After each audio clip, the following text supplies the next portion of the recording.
As always, my co-host in our Recession Rebelling webinars is Martin. Say hello, Martin. Hello, good morning. And also introduce yourself a bit, Martin. Oh, sorry. Yeah, so I run Gap in the Matrix. I'll be doing talks on Thursday on this. So we're all about helping businesses grow sales, marketing, revenue performance.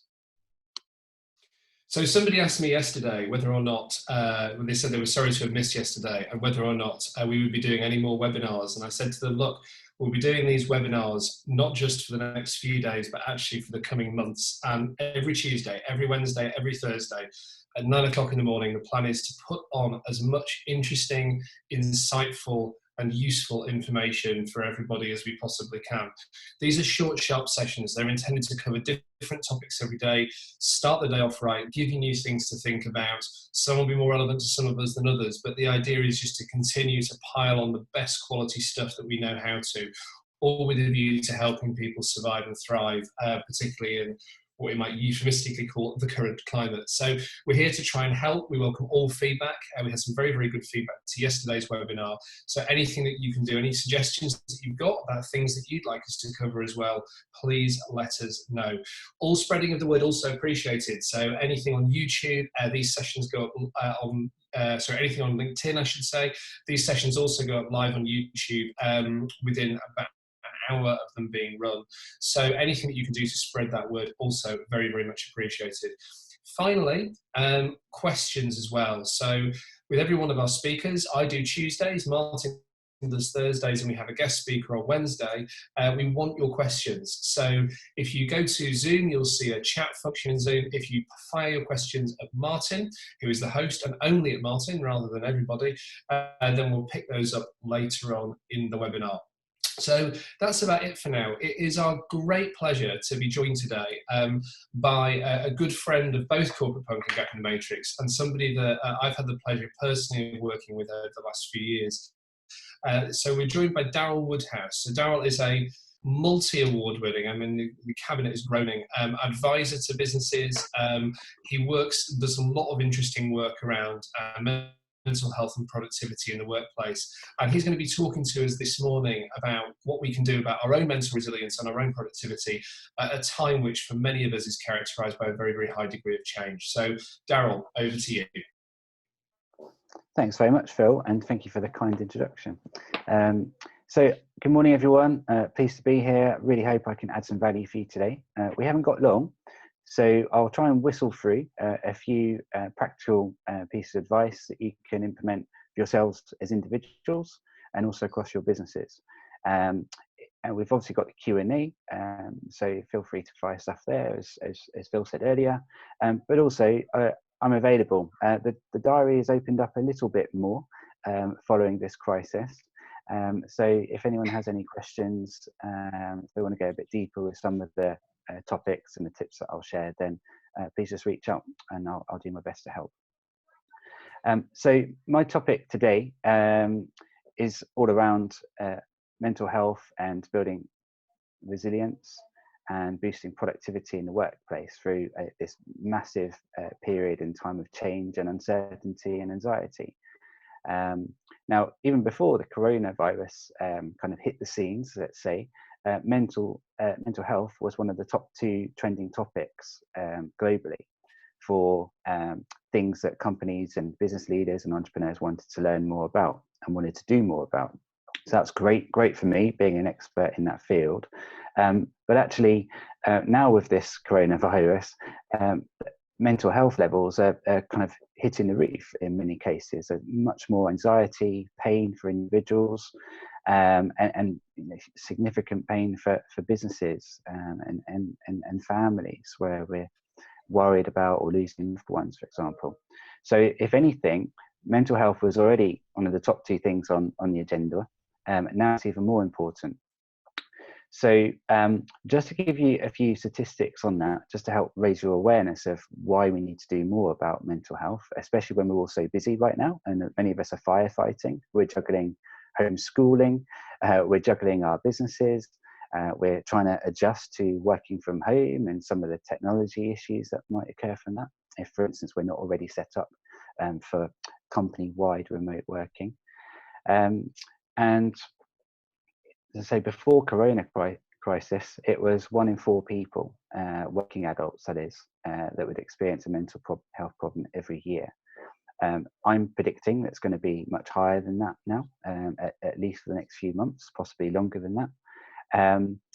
And that's a lot of people. So if you think about your circle of influence, think about your family, your close friends, your business colleagues, your business partners, your line reports, your customers, your suppliers. If you come up with a rough number for how many people fall into that bracket, into those brackets, it's a lot of people. And the good news is that by us all being a bit more aware and looking out for each other and coming together, we can spot signs of people struggling, and we can come together and help each other, and we can perhaps even reduce these statistics and these odds. Now, it is a very complex space, mental health, and none of us are expected or needed to be experts. There's lots of other experts out there.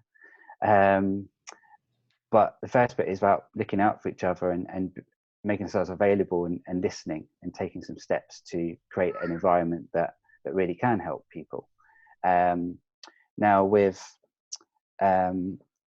mental health in the workplace, it's also worth just being aware that 75% of mental health cases or underlying issues began before we were the age of 18.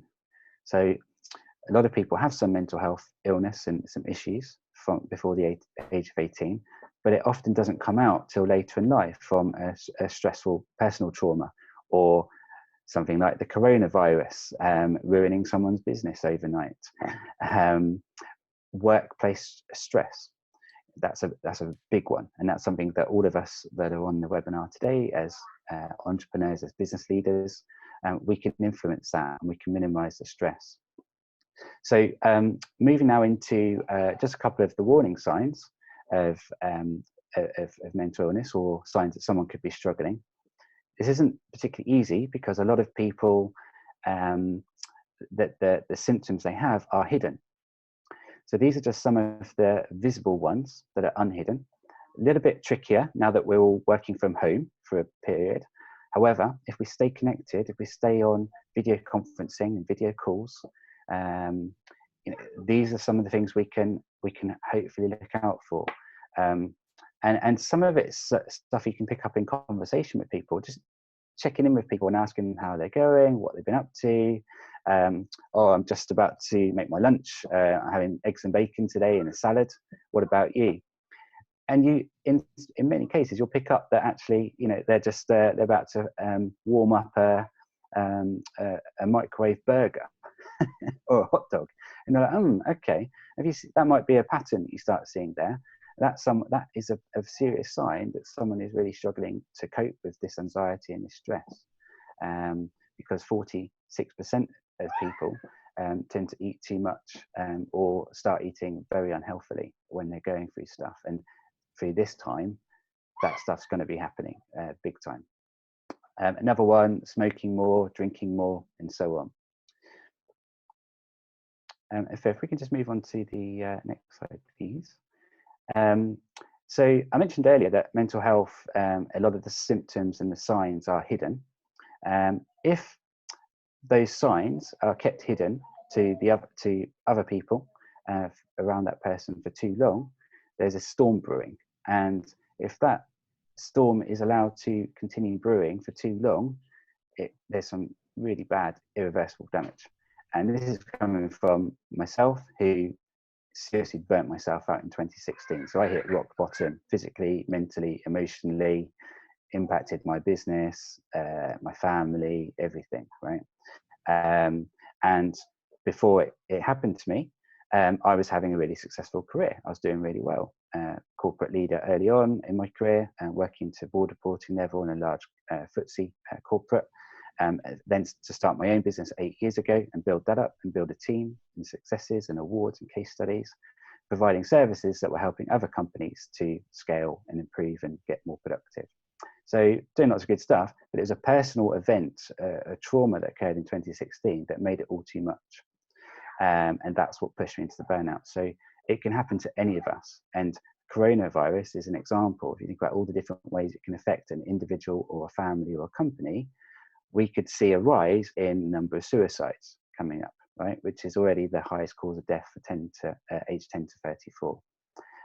It can cause divorce, broken families for the rest of our lives, and so on. So you get the picture. But this is why we need to do more. Phil, if you could move to the next slide, please. Thank you very much. So going to move into a couple of slides here on things that we need to do as individuals to look after ourselves better, because like when you're on an aeroplane prior to corona crisis lockdown, the first thing the cabin crew say to you is, in the event of emergency, put your own oxygen mask on first. If you are not looking after yourself and taking a number of different steps and healthy daily habits to be the best you're not going to be in the best shape to look after other people in your circle of influence, whether that's at home or in the workplace. One of my favorite ones is drinking 500 milliliters of water every day, first thing in the morning. It makes you want to go to the toilet a lot more for the next couple of hours, which some people say is a bit inconvenient if they've got long meetings and stuff.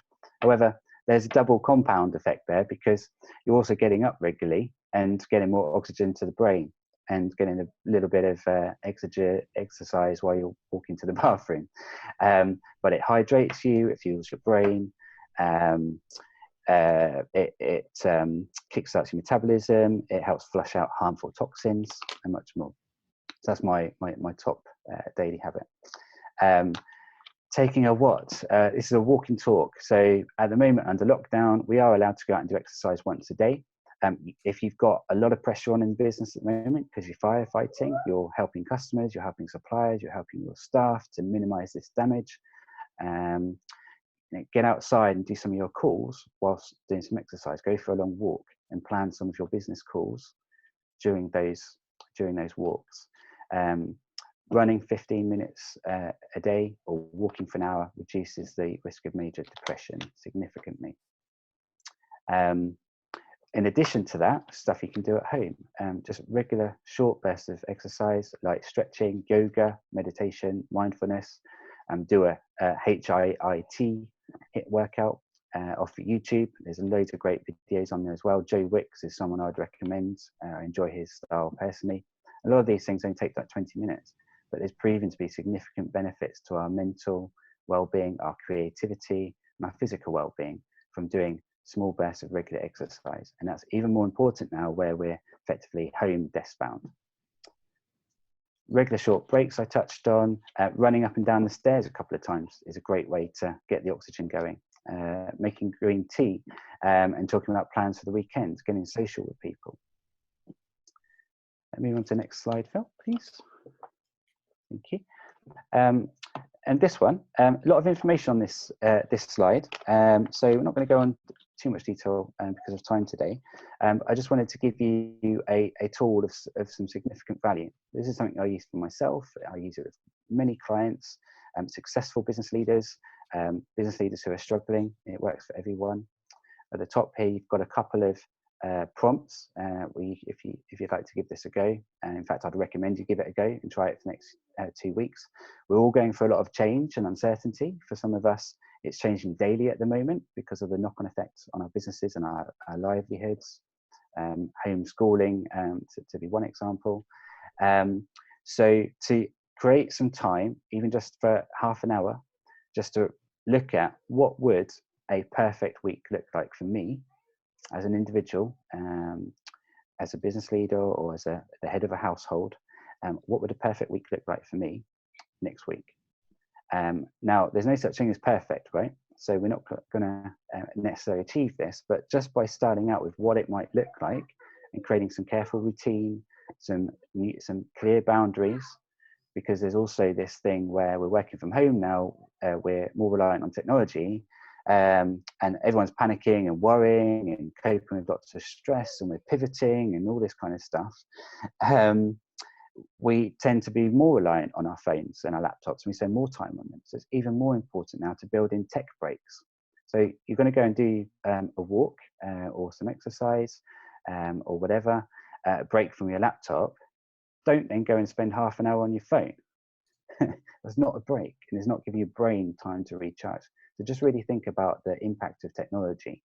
But if you follow this as a template, you can create your own version, start from a white canvas, and be creative. So date night, we're not allowed to go out at the moment, but you can still create this at home. It's not ideal, but it's the next best thing. Arrange an evening with your loved one, your other half, or some friends, if you're single and available at the moment. Arrange a date night and create a theme. Dress up smart, get some candles, cook a meal that you wouldn't normally cook, maybe cook it together, or maybe surprise your other half and cook for them, keep them out of the kitchen, say, I've got a surprise, lay the table out nice, play a board game, just do something you wouldn't normally necessarily do on a nightly basis, and be creative and make it fun and nurture those relationships that are really important to us. So that's a bit on the perfect week. Now we move into some business stuff. A couple of business tricks here. So a lot of you will be familiar with employee wellbeing programs, which have been a thing of the last few years. I like to talk about it as a mental fitness and productivity transformation program. That's what I do, which is, from my perspective, a level up from employee wellbeing. And the great news is about all this stuff that I'm talking about here, we now have research and statistics that show that we can create a business that's more successful, more profitable, and more productive off the back of creating a workplace with minimal stress and putting our employees and our people first. Traditionally, a lot of larger companies would do the minimum on employee wellbeing just to look like they care, but it's a tick box. And they're doing the minimum because they feel that, anytime we invest in employee wellbeing, people aren't doing their day job. It's going to affect our productivity. It's going to affect our profit. Now we have the research that shows that productive people with a work-life balance, with a happy, creative culture, team ethic, team culture, they are much more profitable, more creative, and more innovative. So there's great examples and case studies out there now of companies doing that. I'm happy to talk about more of those after this call as well, if anyone wants to reach out. So these are just a couple of things that you can do. You've got to think a bit differently because we're still in this new territory of remote working, of course. But there's a load of gyms, for example, that are doing virtual yoga classes, virtual gym classes. It's not as good and effective as being in a gym, but it's the next best thing. We can still do a lot of this stuff. Encouraging daily habits for your staff, and encouraging and educating them on the impact of mental health and the importance of life-work balance, having regular tech breaks, for example, maintaining the exercise. So I started earlier, this starts with you, and it's leading by example, and then you need to share and communicate and help those around you to do this as well. And for some, it will be easier than others. So some will need more of a helping hand. They will need some mentoring from you. They will need some support, some reminders. I think we'll move on from that one. Thank you, Phil. And then the final piece today, which can really give you something to focus on through these difficult times and come out of this crisis, this difficult time stronger. This is a really great hack for maximizing, optimizing productivity and growing results in a business. And it's really, really simple. I've been into some significantly successful global corporates, and the stuff on this slide here was new to them, and they loved it. And they started using it, and hey, we had up to 800% return on investment. 800% return on investment. So traditionally, what this is about, companies tend to focus on weaknesses. These are our weaknesses, and what are we going to do to fix them? That's great, and it's important.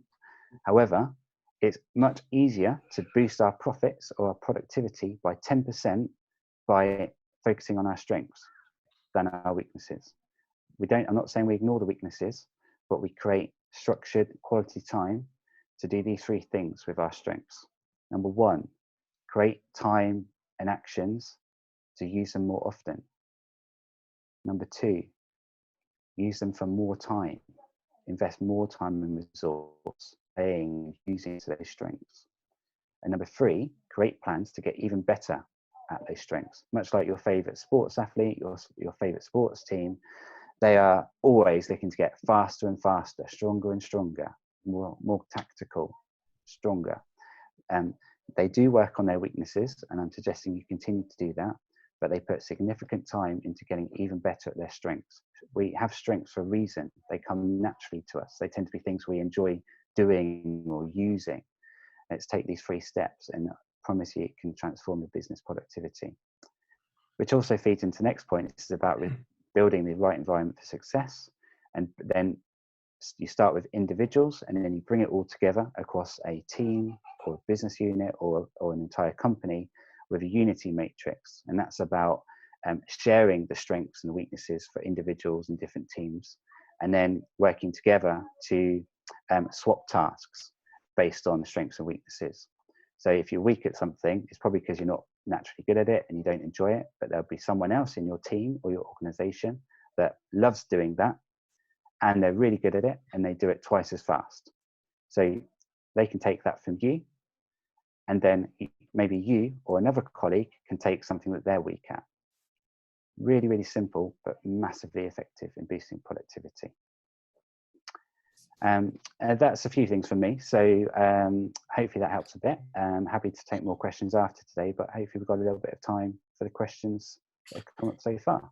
Thank you, Daryl. I think we'll do 1 or 2 questions from me, and then we may have time for a couple from people who joined us today.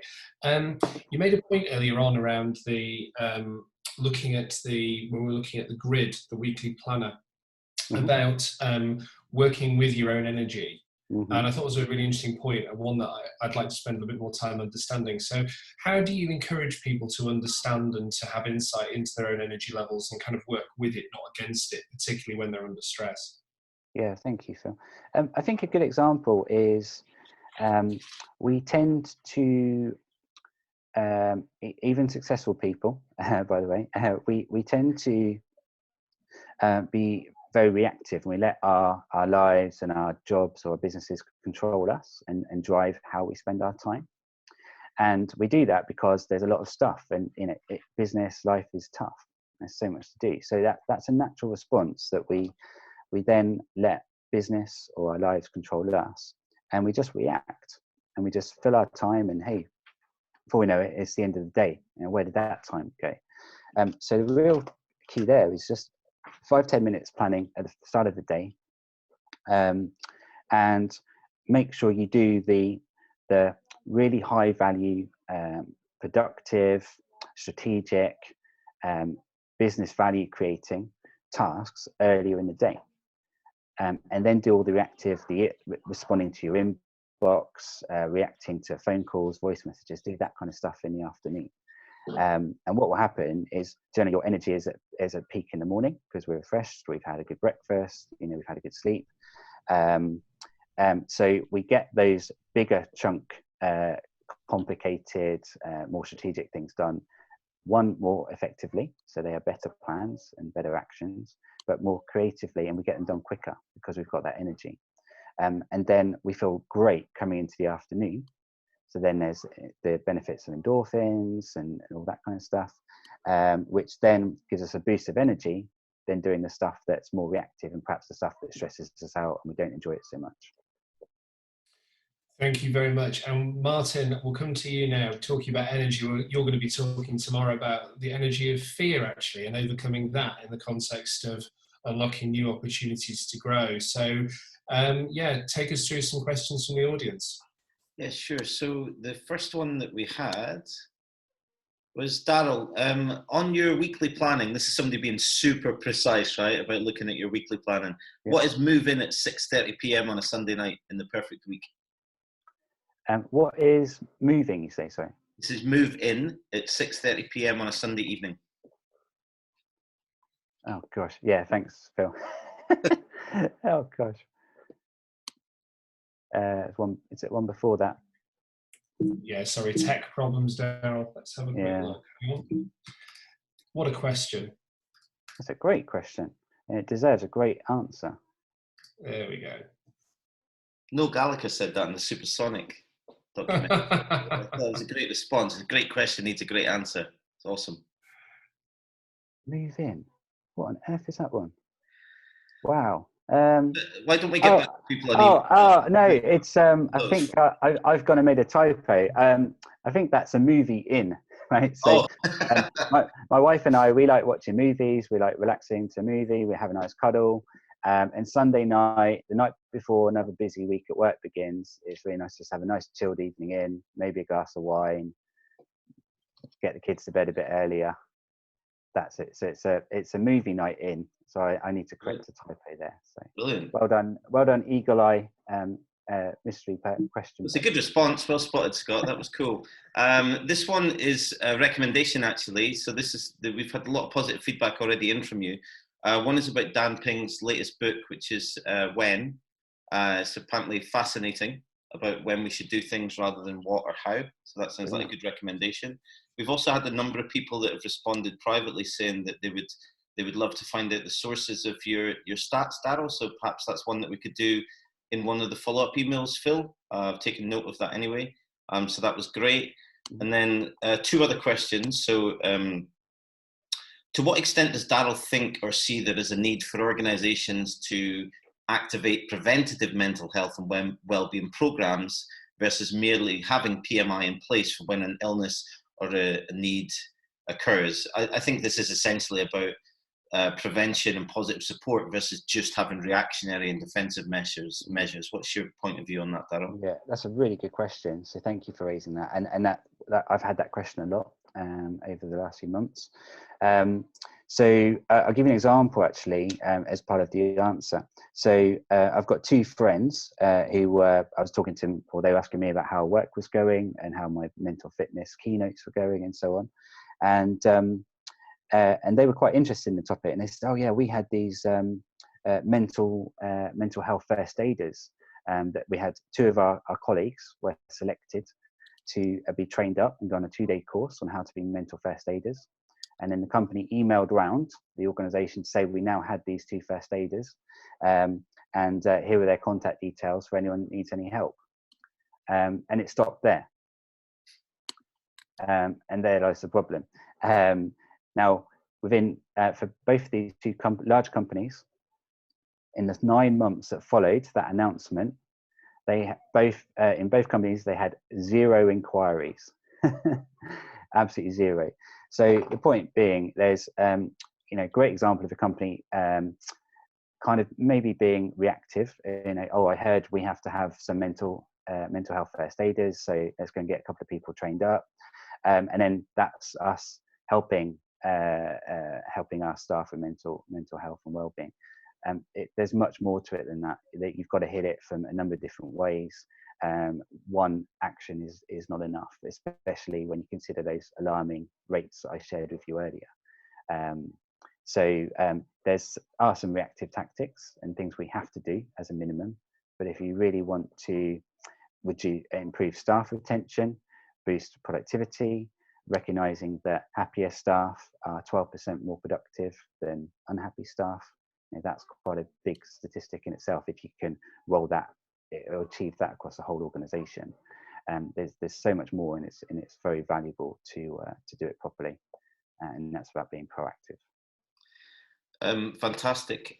So as Phil mentioned, tomorrow I'm going to be talking about how to overcome any fear of failure, any fraud syndrome you might have in your system to unlock new opportunities to grow. And it kind of links into the last question we've got actually, which is, Daryl, do you have any immediate quick fixes for when you are feeling down or not your best version of self? Oh, it's a brilliant question. Thank you so much for that one.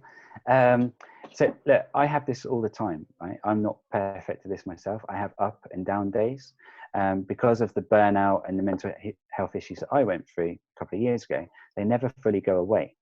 And then when a bad event happens, those feelings, emotional feelings and physical symptoms, i.e. irritable bowel syndrome, sweaty hands, stuff like that, these things can resurface. So part of that is then listen to your body, because your body will be making some signs, your mind, your emotions will be giving you some signs, and a real quick fix is just whatever that situation is that you're in at the time, whether it's at work or, I don't know, you're trying to homeschool your kids and they're all three of them are playing up at the same time. Walk away from the situation just for 2 minutes, 5 minutes, go and do something different, go and do some push-ups, go and do some star jumps, just anything different out of that situation. I guarantee that immediately improves how you're feeling. And then you're a bit calmer, and then you can think a bit more, bit less emotionally, more logically on how to get through that situation and how to make the day better. Brilliant, thank you, Daryl. So a really quick summary. So we've got another couple of questions that have come in. So one's about culture change. So that's really like things that is dominated by corporate punk and what Phil does. So that's going to come out in future episodes with really specific things about what that looks like. And a really great question about mental health support to not just employees, but to whole families. I'm going to cover a little bit about that tomorrow as well. I've done a lot of work on trauma and wrote a paper for the Prime Minister to do with family support for addiction and stuff. So we're going to get to all of these. So we appreciate all the questions. Daryl, you did an absolutely fantastic job. Anything to add, Phil, or to complete the day? No, I think just to say that as Recession Rebellion continues, we will continue to try and mix the sort of psychological and emotional with the functional in terms of the advice that we're imparting. Daryl, it's been fantastic to have you here. It has been great to listen to what you have to say. All feedback welcome, as we said earlier on. And yes, that was episode 2 of Recession Rebellion. And wasn't it a great one? And we hope to see you again at 9 o'clock tomorrow.